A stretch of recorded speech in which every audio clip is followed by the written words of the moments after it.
2 pieces of the SF805. That works out nicely. I think I might like that better than the starch. Look how nicely it's holding. And when this gets...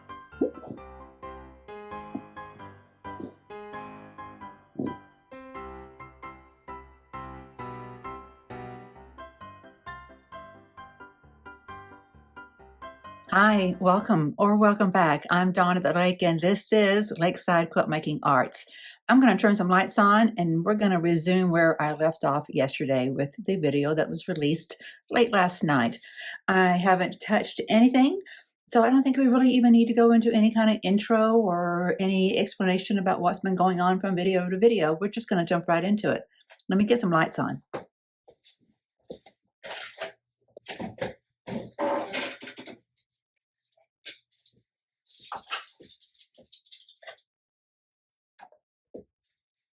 I really could use some overhead light in this room. There isn't one in this entire space. There's just outlets. That's okay. I'm making do and making do quite well. Let's go take a look and see where I left things. So what I did in the video that was released last night, this is the second border of the Pick a Petal block of the month with the quilt show. There are 2 flowers, applique flowers, that would be going in that block. There's one that swoops in from the outside in, and it's on the lower side. That's what I worked on yesterday, and it's lying in pieces over here ready for it to be prepared to be applied to this block. Before I do anything with that, I want to work on the other flower so that I'm doing each stage all at one time, so that whenever I am ready to set down and sew, I've got both my flowers on there. This is that second block. This is the flower that we worked on yesterday, and all the pieces are ready. This is the one we're going to be doing today. I want to get that ready so that I can turn over the fabric over the templates on both of these at one time, apply it to that block at one time, so that block and this 4th block are ready for me to sit down and stitch on. When I have productivity, oh, it is so energizing.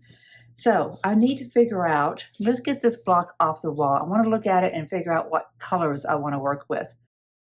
So there'll be embroidery here to connect these leaves and these petals. This is 1 or 2 flowers, I guess, maybe 3, I don't know, but there's only 2 petals and there's 3 blossoms. And then this is the one that's ready to be stitched. So you look at my colors and you see what I'm working with here. And I'm going to show you what we did yesterday on that one. Not placing these exactly where they go, but maybe kind of close, because these are not turned over, right? They've not been turned over the template, so they're not even to the right scale. All we're doing right now is getting some kind of feel for our colors. I almost cut that one at too sharp. I think I did. I probably need to redo that, because this is supposed to be cut up in the seam over here. And when this gets turned under, there won't be enough of this. It'll be like that. It won't reach all the way down. So I'll need to cut another one of these. Rats, rats, rats. I told myself I was going to cut more than 3.5 inches, but I didn't. Okay, those are my colors for this blossom. What's going to go with that? We need, and I didn't put this where it belongs. Hang on. It goes over here this way. Something like that. Guess I could bring my blossom down a little bit and I won't have to cut another one of these. Okay, so this is what we've got going on color-wise. Okay, turn this way so maybe we can get more of this in here. What I need for this next flower, I still did this wrong. I swear. My Atlanta. Oh my goodness. Okay, kind of like that. Kind of like that. There, that's how that goes. Okay. These are my colors. This is what I have going on over here. Everything works nicely, right? So what do I want to do for this? I'm going to have an oval 2 leaves and a long piece of bias stem. All right. And as you can tell, I'm not so concerned if my stems are made out of green. I like a variety of color. Clearly, Jen Kingwell, the creator of this pattern, did as well. Okay, what are we going to do here? Now, I talked yesterday about how this is a quilt for my granddaughter, and I want 2 of the borders to represent aesthetic that's related to my daughter, and the other one to be related to my son-in-law, the grandbaby's father. So let's get out the templates we're going to need. We're going to need an oval, and that will go like up here like this. I need to do 2 leaves, okay? That will go like that. Another one will go here, and we'll have a stem running between it. So we only really need 2 templates for this. The rest of them are going back inside the bag. One of the viewers, Sherry, sweet, awesome Sherry, sent those to me, so I'm keeping track of them. I'm watching them like a hawk. I'm so incredibly grateful for them. So it might be nice to pull some red in here, like what's in that apple. No, the apple's too close. No, okay, what do I want to do? I'm kind of seeing that I could make a leaf out of one of these little stems of blossoms. I think that might be pretty. I think we're going to go with that for our stem, for our leaves. So if I'm using this, how about that for my oval? What would that look like? This might be better for a stem. These would be more representative of thorns or something. You can get some pretty spiky things in your in a blossom as well. And I could put it on a diagonal. That's kind of cool. Can't go that way with it, but this might make for a nice, oh yeah, let's do something like that for the stem. Just dot, dot, dot, dot, dot. Oh, I like that. Okay, so that's good. We got that figured out. We got leaf, we got stem. Now we need a blossom. Now we've got this in the center of this blossom over here, so I don't really want to repeat it, but how lovely would that be? What else could we do? We could go back to this really wonderful fabric that I have been fussy cutting from and see what might work. We've used a butterfly, and we've used part of a peacock. We could use more of the peacock, use a peacock tail. That's kind of interesting. We could just put a blossom in it. We could put an orange in it. Don't we have an orange already? You hear Miss Sweet Ruby's footsteps? She's coming to get my attention. When I'm talking to you all, she thinks I must surely be talking to her instead. And that's pretty right there, but it would have too much of a horizontal effect. Oh, now see, that's pretty. Let me get this where you can see it better. See, there's a cluster of 3, those just blossoms, or is that fruit? I think it's oranges. That could be pretty. So my oval, I'd have to cut it from somewhere else where we can get some seam allowance around it though. Let me find a better place. Oh yeah, I am liking that. So my blossom would appear to have 3 blossoms on it. My flower would have 3 blossoms on it. I think that's a go. Now, I had tried to set myself a limit of how far up this fabric I was willing to fussy cut into, but I don't see another place that I could get those 3 blossoms, but this is it. So I think what I need to do is probably cut off my fabric here so that I say, that's it. This is the maximum I'm going to use for fussy cutting. The rest of this fabric is preserved. I think I'll do that. I just don't want to keep on cutting into it, you know? No, I'm not. You know why I'm not? Talking myself out of it. Because let's say I need to fussy cut this at some point, but I need a little bit of this for my seam allowance. I wouldn't have it, and that means this part's wasted. So I'm not going to do that. I'm just going to make a mental note of it. because I've worried and stressed enough about how I'm using this fabric. I don't know where I got it. I think it is beautiful. I don't know how it's meant to be used. Is it meant to be used for borders or something? When you see vertical lines, see how this is repeated here? There's a repetition that's, what, 10 inches apart?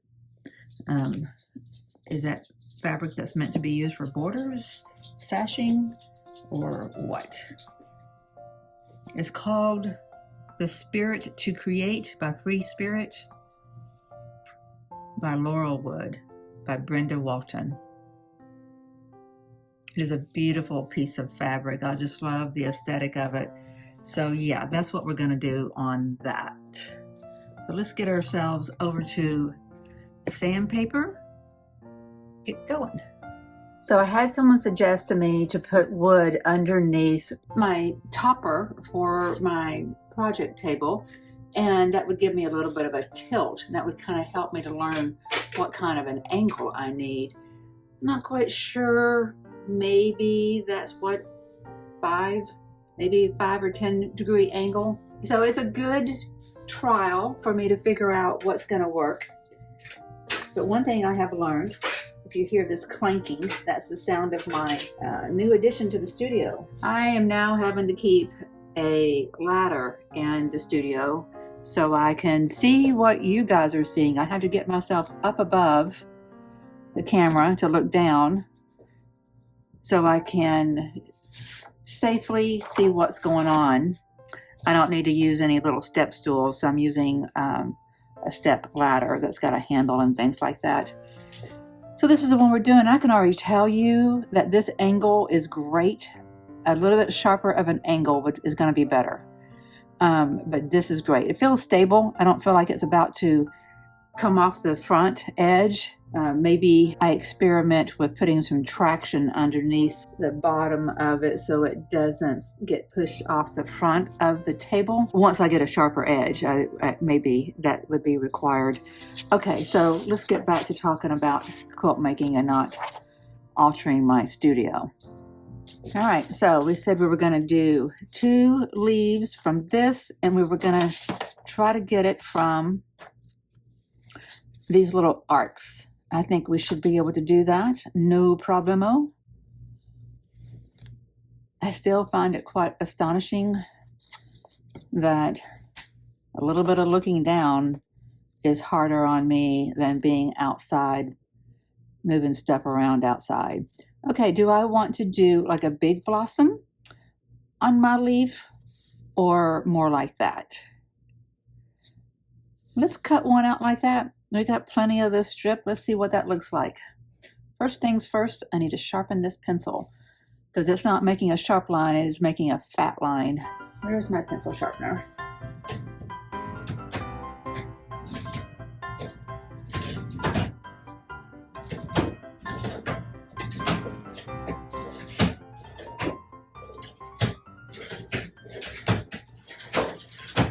Okay, I have hidden my sharpener from myself, so I'm just going to switch over to using a pencil, and I'm not going to use the front side. We talked about that last time. Like that, so go like that. I am going to go on the back. If I do this light enough, it won't show through. Oh, I'm going to have a little bit of my seam allowance have some of the selvage in it, just a dot or two, and I'm going to be okay with that. I'd rather do that than waste fabric. This is a applique leaf. It's going to be okay. It's not a critical part to the entire quilt. Okay, there's one. Go ahead and get another one. Okay, I can't do that because it's too close to there. So I would have to do that. We can decide after we get them cut out and turned over the fabric, the seam allowance is turned over the template, decide which one we like, if we like having them similar but not exactly the same, or if we feel like we need to make them exactly the same. then we can decide which one we want to repeat. It's not like this is hard. I think that's what I talked about in the video yesterday. I was talking about how this is a peaceful thing to do, and initially I was stressing about it so much that I was not making it peaceful.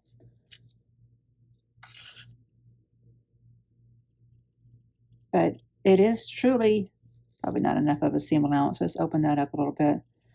It is truly peaceful work. So we just need to adjust our mindset when things are intimidating us a little bit. This project that Chris and I have going on outside here is one of those things. If we just take it piece by piece, you know, bite by bite, project by project, and we will have something accomplished, right? Like, we don't need to take on DIYing the entire backyard in the next 3 weeks. We're just doing one thing at a time. Getting that outline with the blocks and the wood was a big help. The next step we do, that'll be a big help.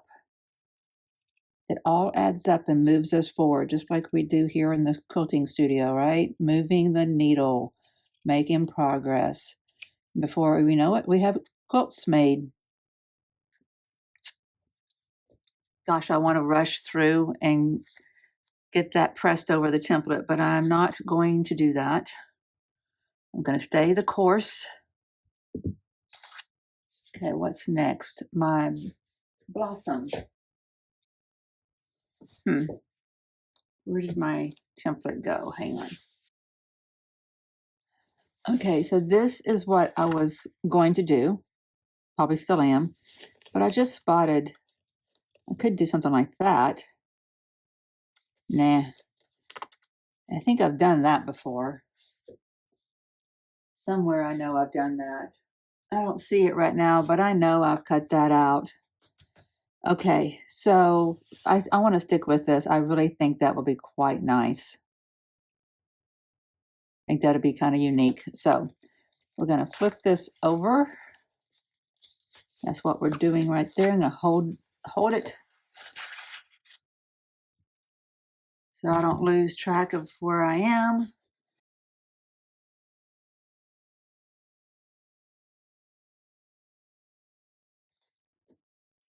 Okay. I want some of that stem to show up. What color is the stem? Ooh, I think the color of this stem is going to look so nice against the color of the fabric we chose for the stem for this flower. Trying to go light here because I am marking on white fabric. I don't really want it to show through on the front. That, of course, is marking the edge where the template will, where the seam allowance will be turned over, so it won't really show anyway. Okay, what's next? We cut out 1/4 inch around that.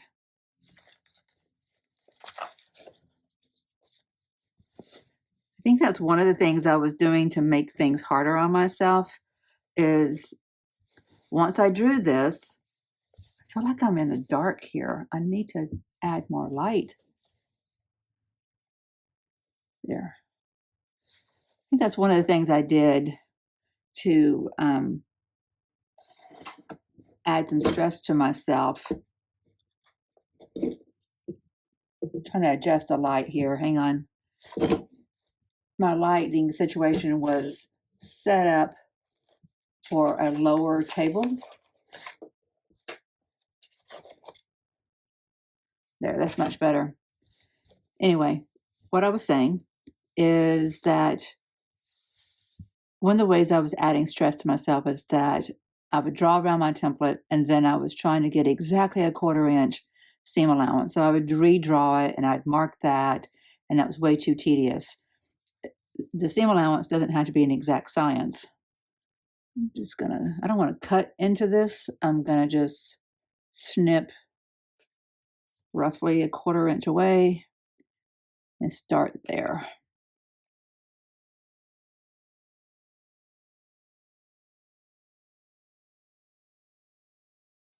Keep trying to get too close of a seam allowance if I don't have the fabric directly in front of me. That's why I keep on turning this. Just going a little bit of a distance at a time, because every time when I start to curve my hand around, I'm narrowing that seam allowance, and that's not what I want to do. Yay. Yay, yay, yay. Okay. See how that's going to look against that? And, you know, we talked about lining up the dots as our stem. That's kind of fun. It would look kind of like thorns. Oh, I like that a lot. However, I got to cut on the bias. Drats. Okay, think about that, Dawn. You're going to cut on the bias. You can still get some dots. Can I get the length I need out of this fabric? How long does this thing need to be?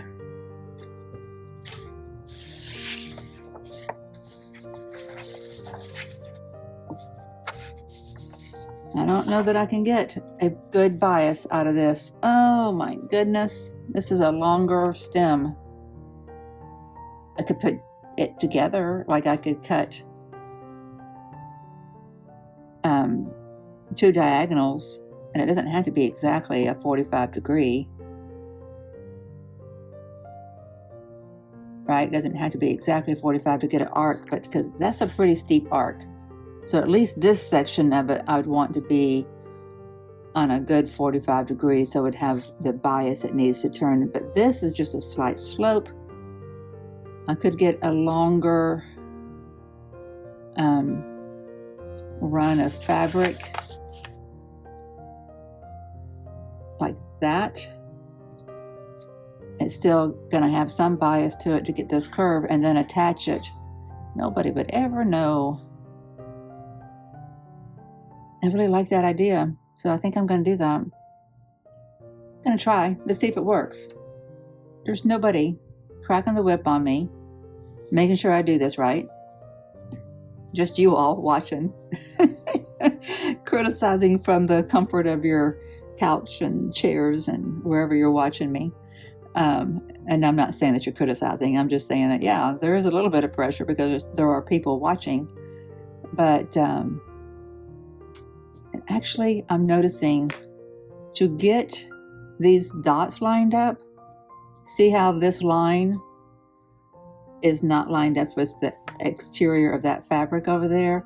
That means those dots are not on a 45 degree angle, but I want those dots on a I want those dots to be in the center of my stem. So I'm going to cut it like that on that angle. So don't ask me what that degree is. I just know that's what I'm going to do. So that point and this point, that's how. So I'm noticing that I intersect the fabric here and I intersect the fabric here. So if I slide down, I keep this dot here and I keep that here, then I'm on the same diagonal as those dots. I think I've moved too far though.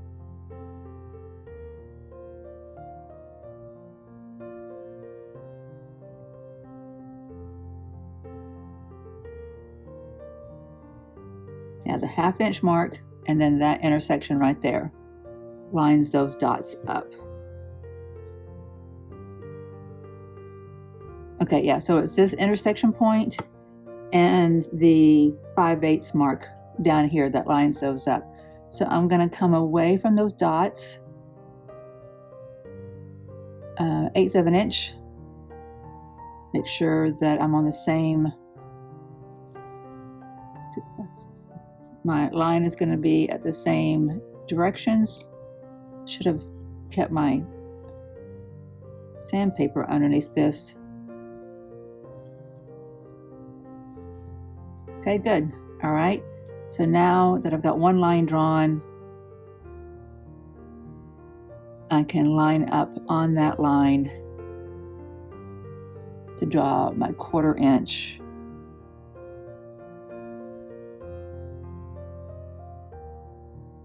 On the other side. I'm going to go just slightly larger than 1/4 inch.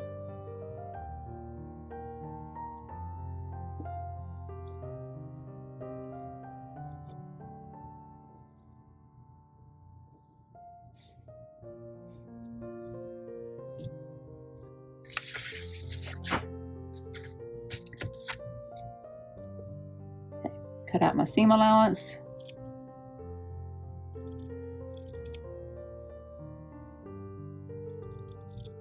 I don't know, some of you are probably saying, I know this is not going to work, but we're going to watch this girl figure it out on her own. And some of you may be saying, I'm so glad she figured that out. It took me 10 years to figure that out. I don't know if this is going to be a colossal fail, but we're going to do it together. All right. So that's one, and that only gets us, flip this over. It only gets us part of that. So we need roughly the same length. We need at least the same length. We need to get the longest length we can get out of this and still be getting what I'm calling my briars.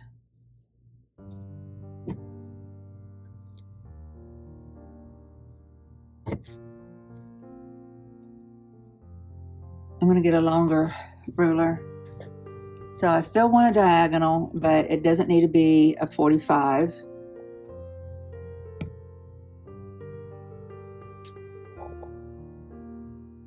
Where's the 60? There's a 60 right there.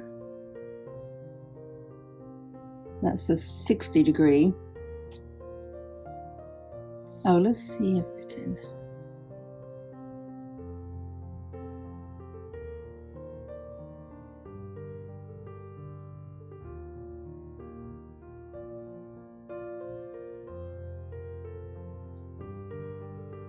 It's more like a 30 degree that we're looking at this time. A little bit closer to 30. Okay, so I want to go, what I'm going to be doing is capturing like every other briar. So these dots with the spokes coming out of them are my briars of my stems. So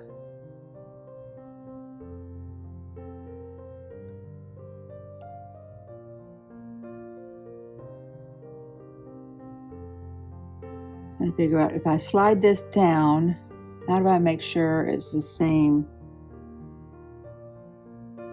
distance away?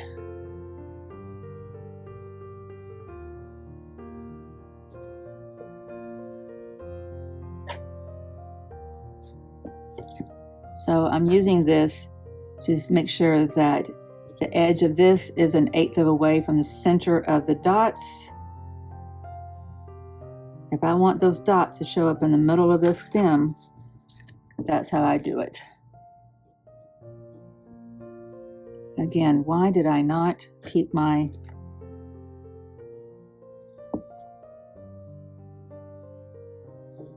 sandpaper on this?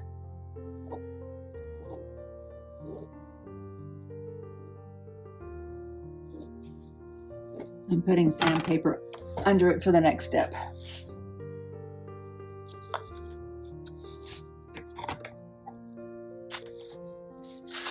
Make that darker now that I've got my sandpaper.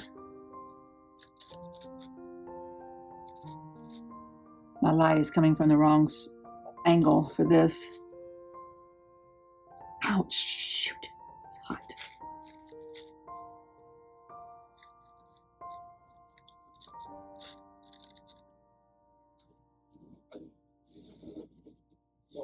Okay, now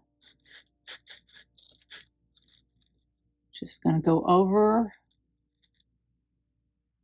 I am going over 9/16. So, no, 5/16. Just want it a little bit wider than a quarter. Sorry, that last bit of video got truncated. I had a phone call to come in that I didn't know about, but because I didn't hear it, my phone didn't notify me, but it cut off the recording and I wasn't aware. So I'm sorry, there's some discontinuity. My recording got messed up. Here, I was about to explain to you that I need to take out this bit of stitching where I pieced the two stem pieces together because I got them too close together. Unfortunately, you're not able to see that, but when I stitched them, the center blue stars ended up being too close. It'll make sense, I think, as you watch the next clip.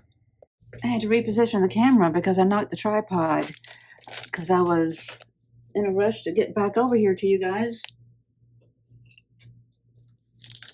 I had the most awful thing happen whenever I went to Charleston. Somehow or another, I lost my favorite seam ripper. So I had to get a new one. I don't remember the other one coming with a little case on it, but that's kind of nice. Like I will know where that is eventually. Yeah, I'm going to take this out. I just don't feel good about how I lined that up. If I'm going to put forth a little bit of extra effort to learn how to do this, why not take just a few more minutes, a few more seconds to minutes. Trying to get my, well, got to tell you, there is a difference in a nice new seam ripper, so I'm not hating on the fact I've got a new one, but the other one wasn't very old. I do highly recommend this white clover seam ripper. Dramatically different experience using it than others I've used. I'm not quite sure. It does seem like it's a thinner blade, and that's got to matter. The edge of that blade is probably comes to a finer point, but it's hard to discern it by the naked eye what all the differences are. Okay, excuse my threads here. Get that out of the way. Okay, so this is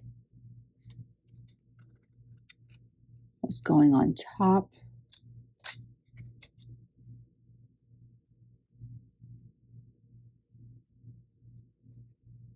It's because I have these angles too that is causing me to lose some of the length.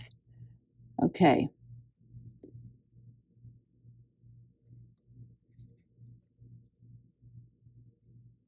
So if I line those up, but I sew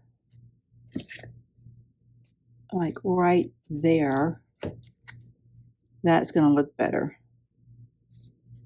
Yeah. I just need to sew closer to that point right there and still have a seam allowance. If I move this way, move the top one that direction, after I make my seam, I'll have that much distance between them.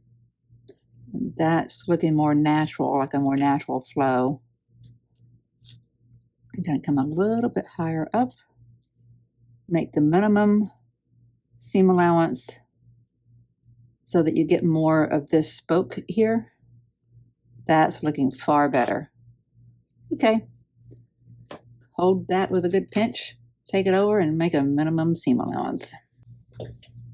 Still not perfection, but it is something I'm much happier with because there's distance between here and here. You can see the spokes around all of this dot. And yeah, that's great. I'm happy with that. Happy. Could it be better? Yes. But did I learn some things? Yes. Yay. All right, now I'm ready to start doing my pressing. Yay. Let's do this. Now, my last seam ripper, I believe it had a plastic, like a hard plastic cover. Did it?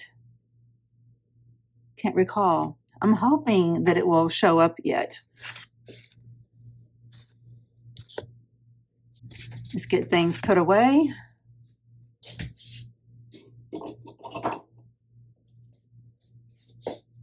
Get our surface cleaned up and get it prepared, protected.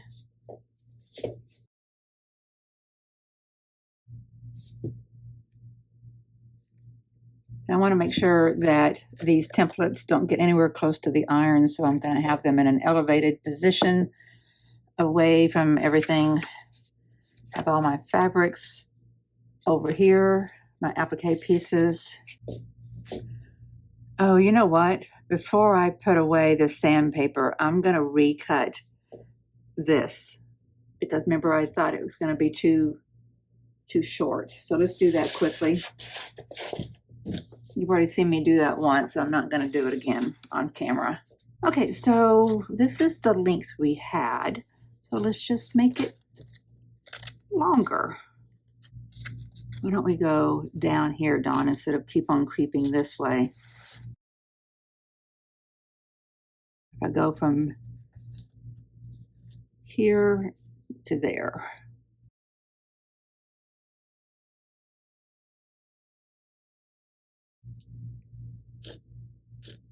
I'm going a full inch longer.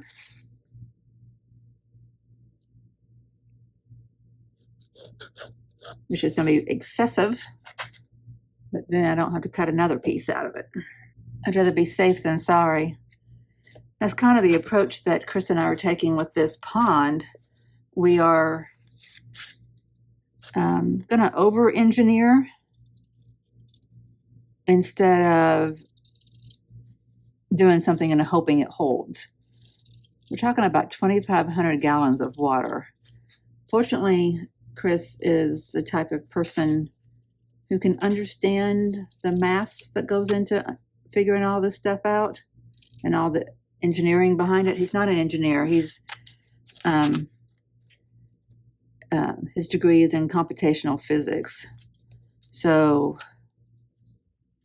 he can read about the engineering into making foundation walls and all that kind of stuff and understand it really well. And so I have full faith that we can over-engineer well.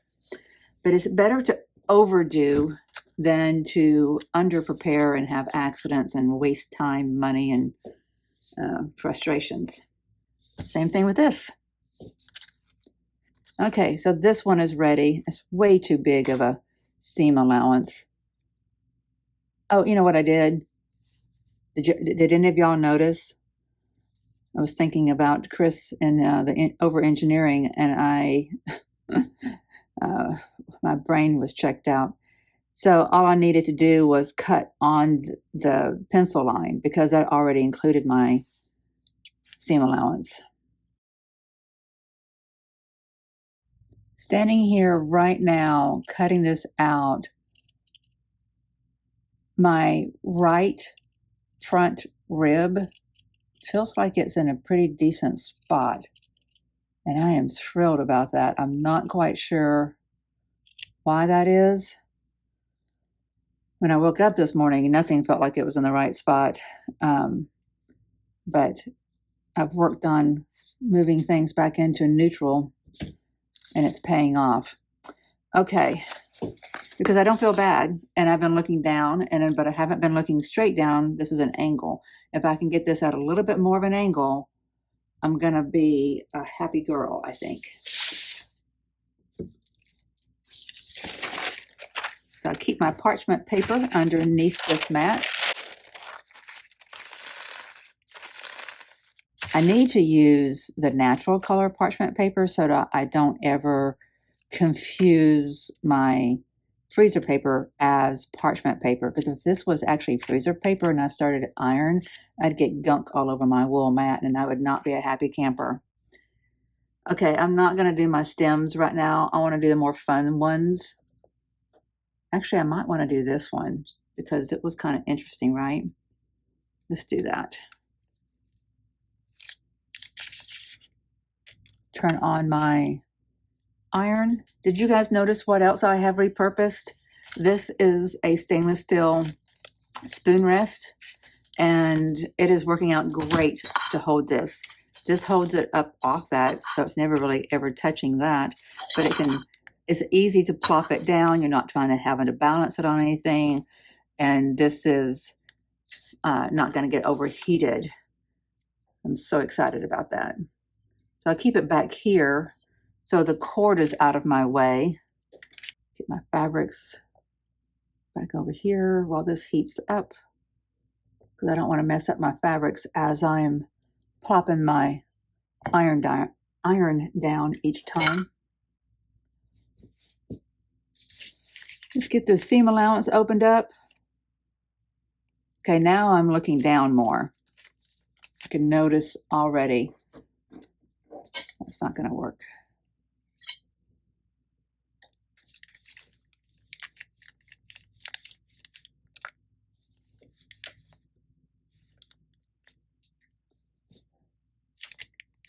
Just barely getting warm. I feel like it takes this one a long time to heat up. I use the edge. Where'd my tool go? So this is where I think it comes in handy to use this side of the manicure tool. It's a cuticle tool. Because if I use the points here to hold down my template, it's not enough contact, and I think it might scratch up the template. But this is a broader base and doesn't have any point to it, so it can hold it down, keep my fingers out of the way. Having to work around this easel that you're propped up on is awkward. I need to go ahead and get my starch out. I don't think I showed this yesterday. This is the eyeliner, and I haven't used, like, even when I've tried to use eyeliner in 20 years ago, I never did like it. Don't like the way it looks on me. Maybe it's because I'm so fair skinned, but it always bothered my eyes to have anything that close to my eyes. So this is never going to get used for makeup, so it might as well get used for this. And I think I've had thinner ones, so I might continue to look for thinner ones. So let's get this right on that line. Doesn't need to go anywhere else, really. And somebody in the comments told me about how, forgot how she worded it, but it taught me to just put it where I need it. I don't have to coat the whole surface, It's just so smart. These little things that make sense after you have a little bit of practice. That's why we keep going. We don't give in just because things are frustrating, right? Oops. There we go. Nice. Nice, nice, nice. Don't know how far I'm gonna get before Chris comes home. He stayed in town to visit with some friends, and he's bringing the car back here so I can go in town for physical therapy, and then I'll come back. So I'm not quite sure how far I'll get before I have to go, but I want to get a couple of these fun ones done as much as I can. But I'm telling you, my neck is telling me to rest, so I may only get one or two more. It's okay. It's okay. Do what we can, and as long as that needle is moving, we're good, right? Yeah, I needed more of an angle. Need a higher angle to my surface.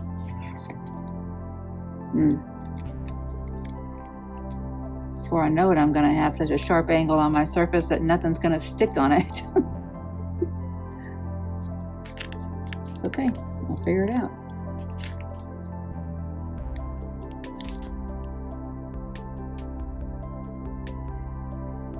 So what's gonna happen is I'm not gonna be able to do much more, and the rest of what I'm doing will have to be done without me voicing anything to you, because Chris will be back home and there will be activity in the house and whatever. So, you know, the work will still get done, just the style of how it's recorded will be different. Need a longer piece of this plastic.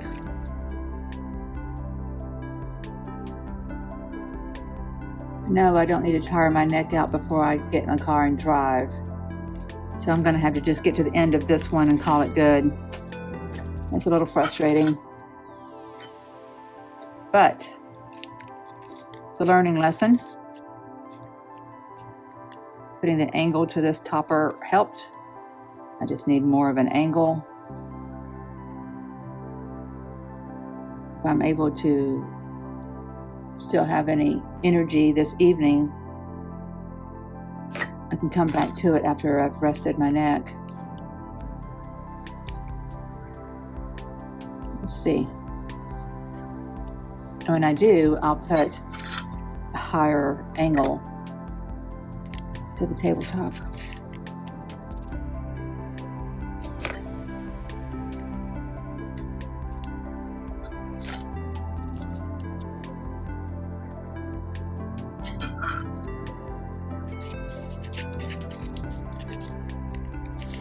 Oh, that is looking good, guys. We have done something cool. This is a minor thing, but to intentionally pick part of the fabric and make sure it shows up on a diagonal and piece it together, that's a new thing for me. And for it to be working out is, you know, that yay that I needed. If I'm having to deal with the frustration of having to quit while my creativity is soaring, then at least I'm going to end on a positive note. Would you look at that?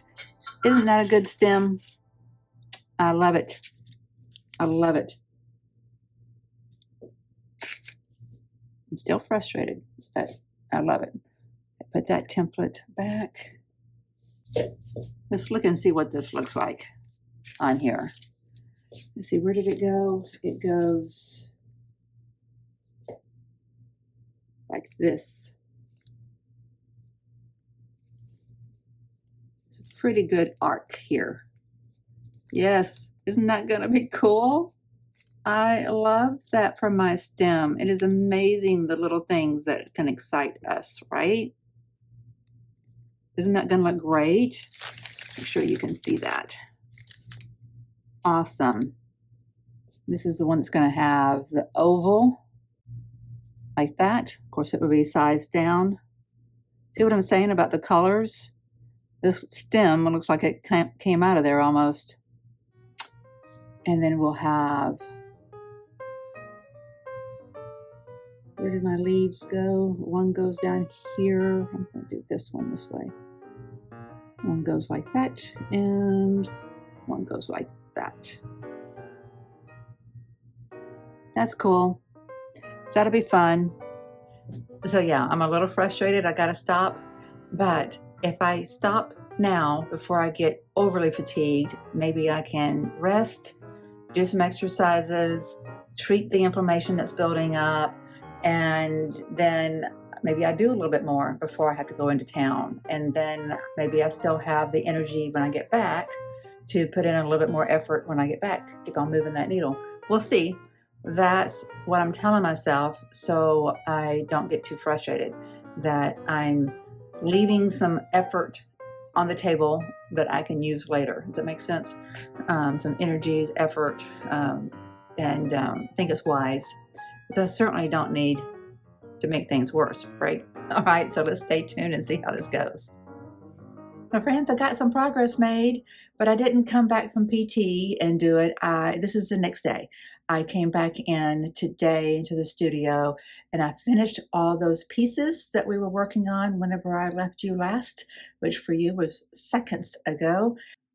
I got all the seam allowances rolled over and pressed, and then I got everything glued on to the block, which is great, right?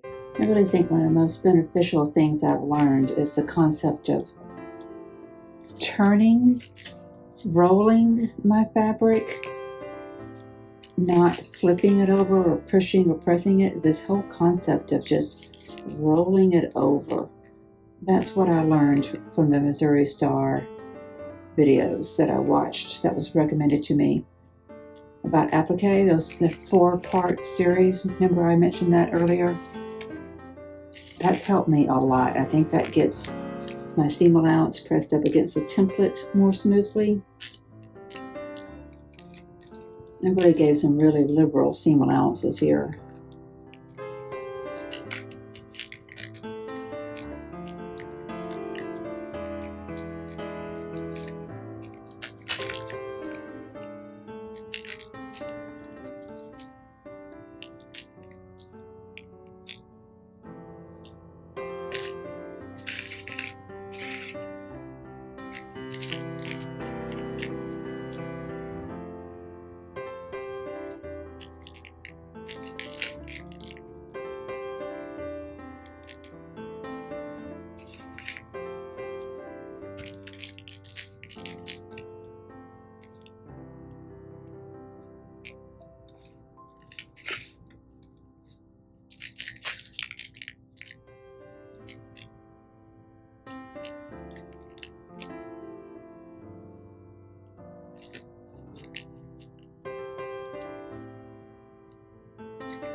What I don't like about this technique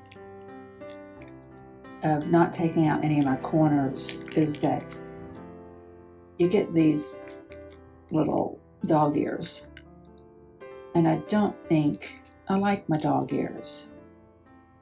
So if I do that, I think it takes away my dog ears.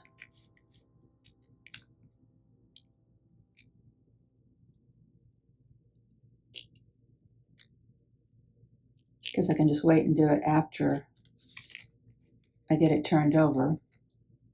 One way or the other, it works.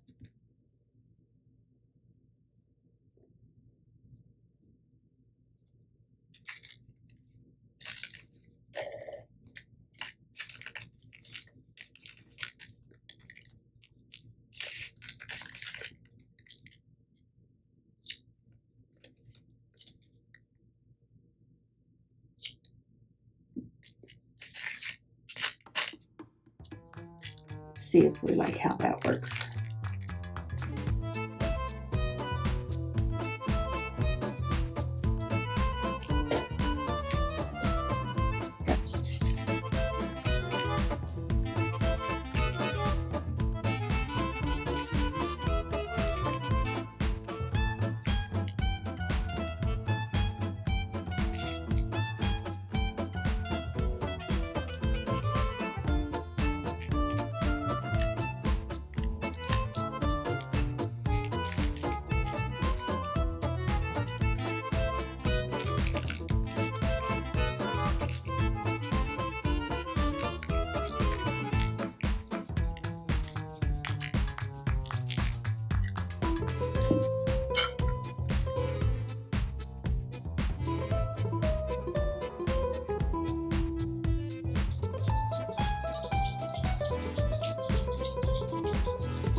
One of the cool things that happened is sometime during the day, I got an email from Jody. I've mentioned Jody before. We've been showing the progress of her pick a pedal along the way.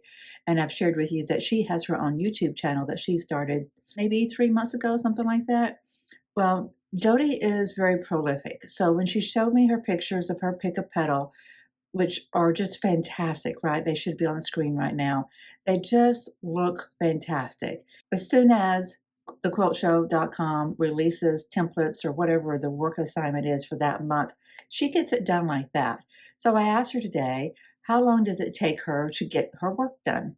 She remarked with a pretty astounding quick time that it takes for her to go from drawing out her template and getting her applique pieces done. So I told her, I'm really impressed by that. And I asked her if I could share what she has said with you all. So what she first said, she said, for this month, I'd say tracing the shapes onto the pellon, cutting out the shapes, ironing onto the fabrics, cutting the fabric around the shapes, school gluing the edges, and turning them over the pellon took about 30 to 40 minutes. Now she's talking about for the entire border. It may take me that long to get everything for one block. Now, I do know that just familiarity gives you a comfort level that will increase your pace on things.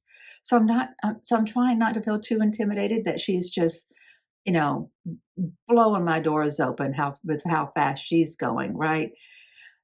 But I'm not trying to intimidate any of you either. If any of you are slow like me or slower than me, I don't want you to say, yeah, well, then somebody else is doing better and then get discouraged. But I think there's always value in sharing people's stories. So what she did when I remarked back to her about how quick that was, she sent me a video about how she does it. So I think we can watch that here. One of the things that she does is she uses a fusible called Pellon. So I think that's something I want to try. So I was actually in the middle of making a Walmart order on my phone whenever she emailed. So I have added that to my Walmart order. So when I complete that order, I will get some in-house and I can experiment with that because I think I've experimented with a little bit of everything now. Because of what I've watched her video, I have experimented with using school glue and I've experimented with starch and I've experimented not using anything, which I don't like. And I've experimented using a running thread to pull your edges together, which I still like the effect of that. I think that gives the most smooth effect around a curve, but the trick is getting it to stay. So what I want to do next time that I have to do a nice round edge, and I had 2 of them this afternoon, but I was kind of, being lazy about things and I just wanted to get them done. And I wanted to experiment just using the glue or just using the starch too. And they turned out fine because my technique of turning my seam allowances over is getting better because I have learned that whole concept of just rolling over your seam allowance instead of turning them or pressing them. It's just really helped. I'm not quite sure how, but it was something in my brain that clicked.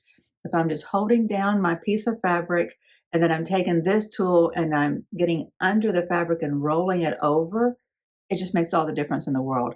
I think it's because that iron or that tool, whatever, um, is putting pressure right there where you're wanting your fibers of your fabric to bend.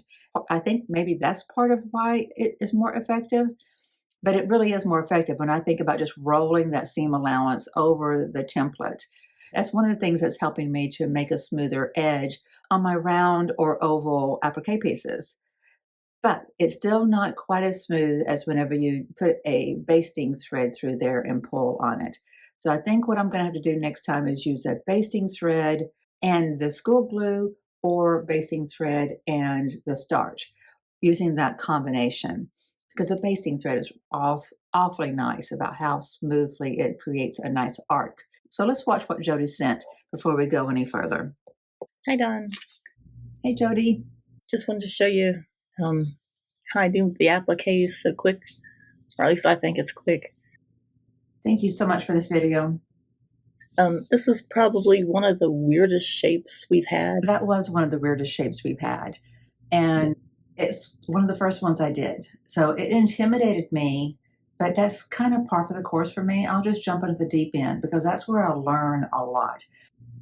So I have it on 2 pieces of the SF805, the Wonder Under. So she's using 2 pieces of Pellon SF805 Wonder Under. And I happened to be creating a Walmart order whenever I got this video from her. So I put it in my cart. So when I actually place that order, I'll get some in and I'll start experimenting with it too. So it's a little stiffer. It looks like it's stiffer than freezer paper, than 2 pieces of freezer paper. Yes, so far I have experimented with, the templates. I have experimented with freezer paper, and yes, 2 layers of freezer paper and 1 layer of freezer paper. So if I experiment with that as well, because it's an iron-on fusible, it will be interesting to make that comparison. Maybe that'll be a good video, huh? So I've drawn the shape on. So let me cut out the shape and I'll show you how quick this goes. I notice she's really quick with how quickly she cuts these things out. She's just comfortable with what she's doing. I think that is half of the trick. I'm so glad you're doing well. Oh, thank you, Jody.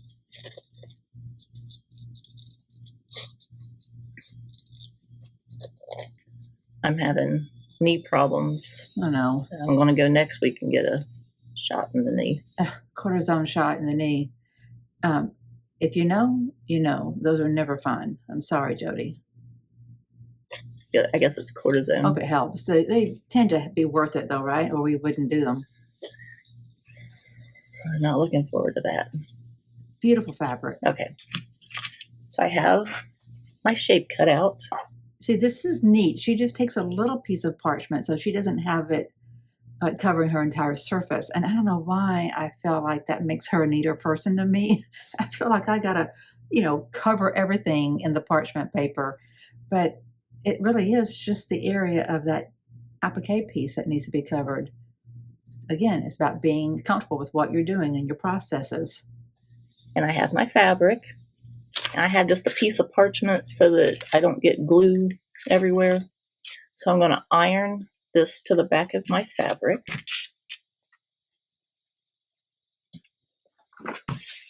I love those little irons. So that's on there. So now I'm going to cut between 1/8 and 1/4 around the shape. See, I think I give too generous of a seam allowance historically. Sometimes I've done small, and then I thought I was doing wrong, and evidently I wasn't, because that's what she's intentionally doing.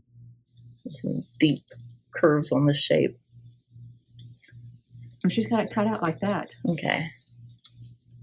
So it ain't pretty, but it's cut out.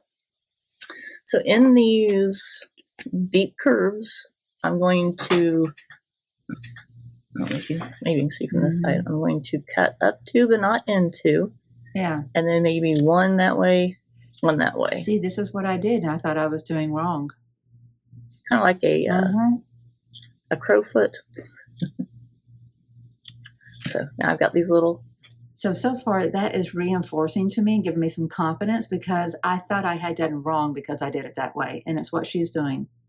And I mean, we could both be wrong, right? But she's been doing this for a minute or two more than I have. So I'm feeling, validated. Cuts in here. So now I lay this piece on my parchment paper so I don't get glue on my surface. I take my glue stick, and it ain't pretty. Now, when I was doing that, my fabric was wanting to stretch, but I didn't have my template ironed onto my fabric. That's the difference. Her template is ironed onto the fabric, so her fabric is stabilized. So it's just, if anything moves while she's applying that glue stick, it's just going to be the seam allowance. I just go around the shape, getting glue on the edges of the fabric. And then I take my little... I love that she's also using just found objects around the house to be her applique quick tools. They're working essentially the same as what my, as what my pecan picker and my cuticle stick are doing. Lobster forks. And I just go around and pull the camera down a little so you can see. Let me move this closer. And that view helped. So I'm Thanks. just going around. Look how quickly she does this. About every quarter of an inch and around She's these not even using an iron. She's just pressing and it's staying in place. edges. I go a little bit closer. And that's what I found to be true too. The fabric wanted to behave better. It was cooperating easier using glue than using starch. Work with me. There we go. Get into the I curve. don't know why.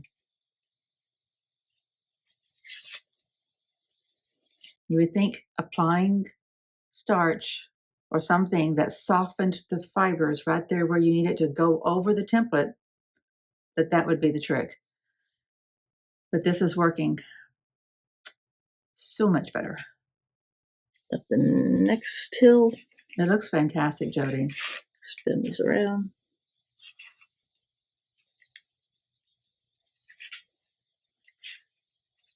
Flip that down again. I need a little bit more glue there.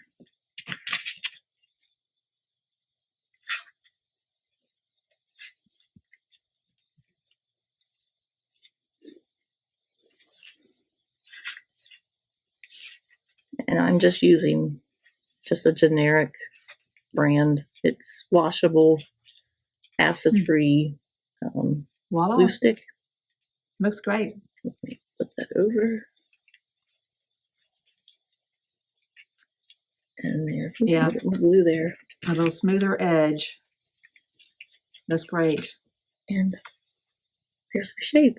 It looks good, Jody. And I can go around and I can tug on this if I want to make it a little bit more softer. Yeah. I think that's pretty good. So I have my shape turned. And so then I'm going to hit this with an iron just because fabric has a memory. And so that's it.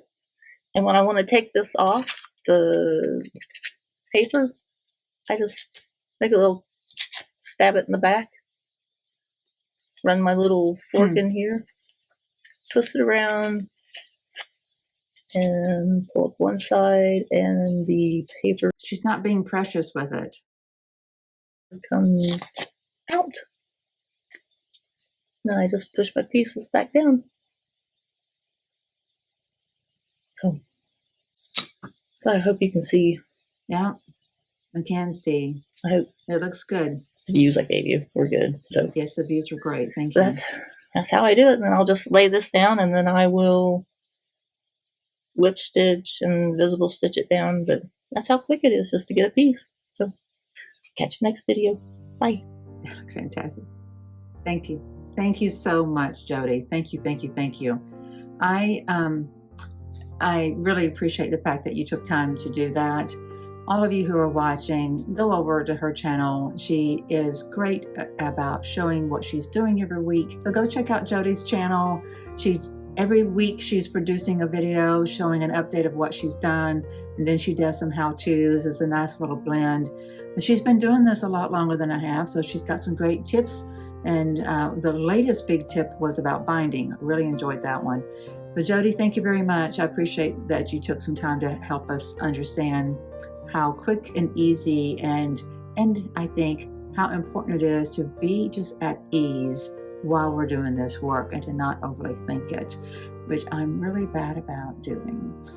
Just like that piece that you just demonstrated with, that's the one that I stressed about so much, and I was actually doing fine.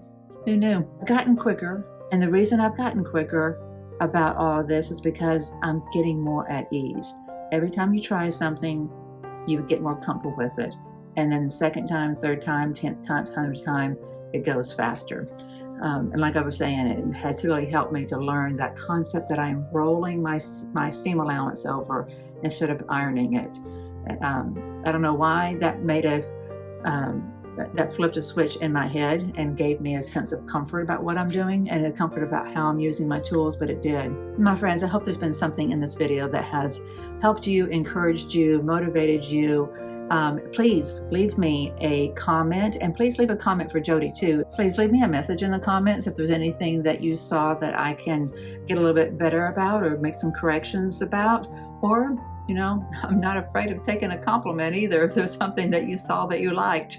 But seriously, make sure you leave Jody a thank you in the comments. I would like for her to be appreciated for the time she took to give us that video. It was 5 minutes and 48 seconds, and she was talking to us while she was doing it, and she got that one piece done. So fairly quick, so if you think it's about 5 minutes for each applique piece, and then you start looking and counting how many applique pieces do you have, then you can get a feel for how much time goes into a quilt. It just goes to show you that quilt making is a passion. A lot of time goes into these things. A lot of time, a lot of heart goes into them too. My friends, I'm going to call this video done so that it doesn't turn into a 2-hour video. Appreciate you being here. I got all of my pieces ready to be stitched down except for the other the other flower that goes on that first block. And then I'll come back over here and I'll finish these 2 blocks. I don't remember if I have the pieces that go on this one or not, but I feel so much more comfortable with what I'm doing. And now that I feel a little validated from watching Jody. So everything is ready on the pieces you saw me working on in this video, and I'll get those hand stitched down. So all I got to do really is get my needle and my thread and have it handy with a thimble. So even whenever I'm sitting at the kitchen counter with Chris, I should be able to be whipping my applique down and make some progress. Thank you so much for being here. We'll see you soon. Bye-bye.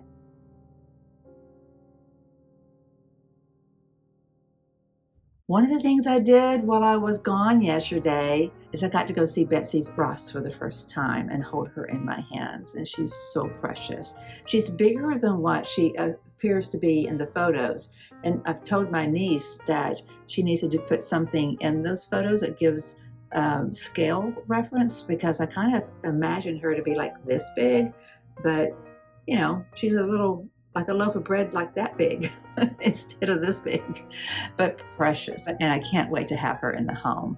Can't wait to bring her here and see Ruby's response. And I just know that the 2 of them are going to love to snuggle. I just know it. It's going to just be a match made in heaven.